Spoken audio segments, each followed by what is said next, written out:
Hello everyone and welcome to my presentation of Bialystoker Synagogue. My name is Sammy Katz and I will be your so-called tour guide for today. The presentation will include a discussion of the history of the Bialystoker Synagogue along with the city of Bialystok itself. We will explore the architecture of this masterpiece and we're going to analyze the Sea and Land Church, its antecedent. To begin with the history. In 1826, the structure was built as the Willett Street Methodist Episcopal Church. However, in 1865, the structure was then taken over by the Jews of Bialystok, northeast Poland, who made it into a shul of their own. In 1905, it merged with a second congregation from Bialystok on the Lower East Side and became one big Bialystoker Synagogue. We'll take a quick break right now to discuss the history of Bialystok itself. Bialystok was originally in Lithuania, but became a Russian town in 1807. It then was infiltrated by the Russian army and Napoleon in 1812. From there, the town expanded, and it became more of a staple in the community.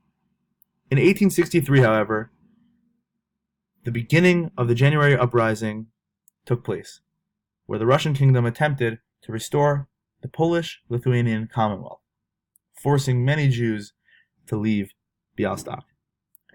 The Jews then came to America and settled on the Lower East Side. This was the original 1865 taking over of the church, turning it into Bialystok Synagogue. The next big move came in 1905, when there was a pogrom of Jews in Bialystok.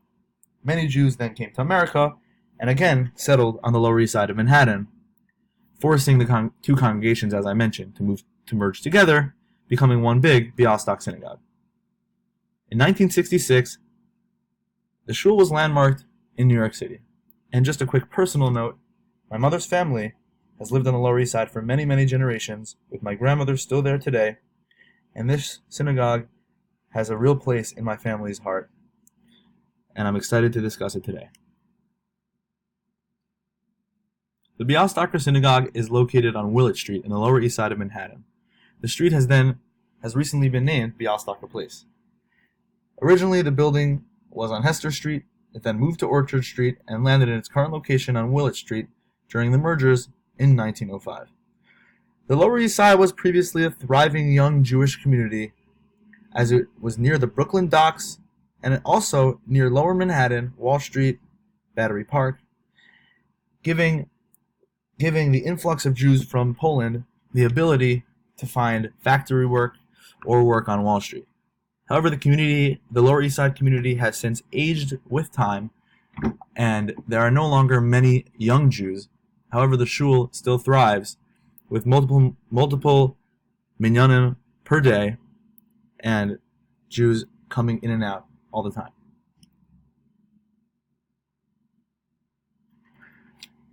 Now we'll analyze the exterior building structure. The architects of the structure are unfortunately unknown. The building is made of Manhattan schist, New York City bedrock, from a quarry on Pitt Street located just 2 blocks from the shul. It's a firestone building, and you can clearly see the stone on the outside as it is not plastered over. You can see that there are 3 windows perfectly symmetrical over 3 doors framed with round arches on the top. The top 3 windows include stained glass, and the top window within the pedimented roof includes stained glass as well. There is a low flight of brownstone steps leading to the 3 doors. Now to take a look at the interior design. There's a 3-aisle plan, a basilican plan with 4 sets of pews. An elevated gallery for women overhangs the outside pews, supported by thin wooden poles. The walls are painted, and in the front you can see that there is a painted design of the old city of Jerusalem. There are long, semicircular, arched windows spanning the upper and lower levels on the outsides of the synagogue. And in the front, we can see that there is space for the bima and stairs leading up to the elevated ark. We'll take a look now at the self-made floor plan. On the left, you can see the floor plan not featuring any pews, and on the right is with pews. On the left, you see, starting from the bottom, the 3 doors entering into the narthex. There are 3 more doors that enter into the synagogue, however, they are covered by the women's gallery. And on the inside is the center of the synagogue with the bima and the ark. And on the bottom right, you can see that there are stairs from the bottom men's section leading up to the women's section, giving the women easy access to the gallery.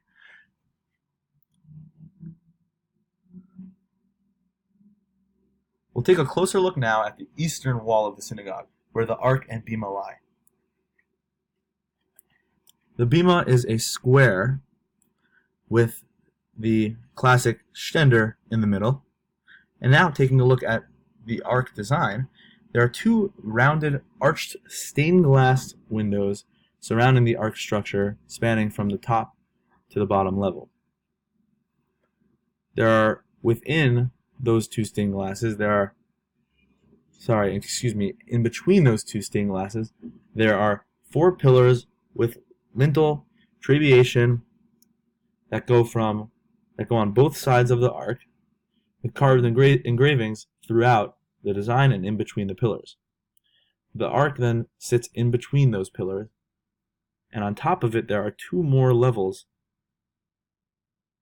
that feature lintel and tympanum-like designs in the center of each level.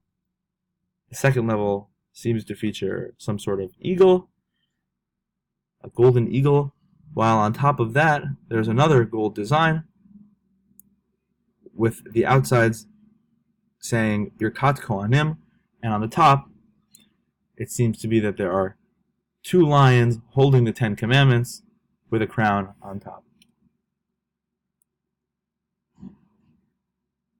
St. Joseph's Church in Greenwich Village seems like it could be a great antecedent for the Bialystoker Synagogue. However, today we will not discuss this antecedent. We will discuss the Sea and Land Church. The Sea and Land Church is located on 61 Henry Street in the Lower East Side of Manhattan as well. The architects of the structure are unknown. However, it was founded by Henry Ruckers. It was built in 1819, just a few years before the Bialystoker Synagogue, and it sits as the 2nd oldest church building in New York City. Now we'll take a look at the side-by-side building structure. Similarities include the 3 windows symmetrical over the 3 doors, all including arches, the low flight of entrance steps, the pedimented roof with a small window in the middle, and they're both built with Manhattan schist. The differences, though, are that the Bialystoker Synagogue on top includes rounded arches, while the Sea and Land Church on the bottom includes pointed arches, pointed Gothic arches. The pediment on the Bialystoker Synagogue on top features an ornament of the David Star, while on the bottom on the church there is an added structure for presumably the church bell. And, the doors are different colors, while there's red doors on the church versus the brown doors of the Bialystoker Synagogue, and the Bialystoker Synagogue, as we mentioned earlier, features stained glass windows. Now we'll take a look at the interior of the structures. Each of the Bialystoker Synagogue and the Sea and Land Church include a 3-aisle basilican plan with 4 sets of pews. They each have elevated gallery seating overhanging the outside pews, supported by thin wooden poles. And there are long arched windows spanning the upper and lower levels. The differences, however, are the Bialystoker Synagogue features a flat roof, while the Sea and Land Church features a vaulted roof. The arches just as the outside arches are different, so are the interior arches. The Bialystoker ones are rounded, while the churches are Gothic and pointed.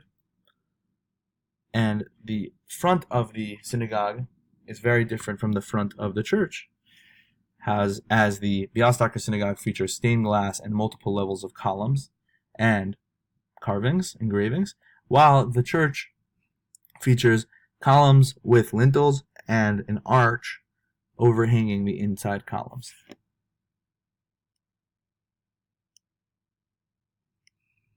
Here you can see the main differences.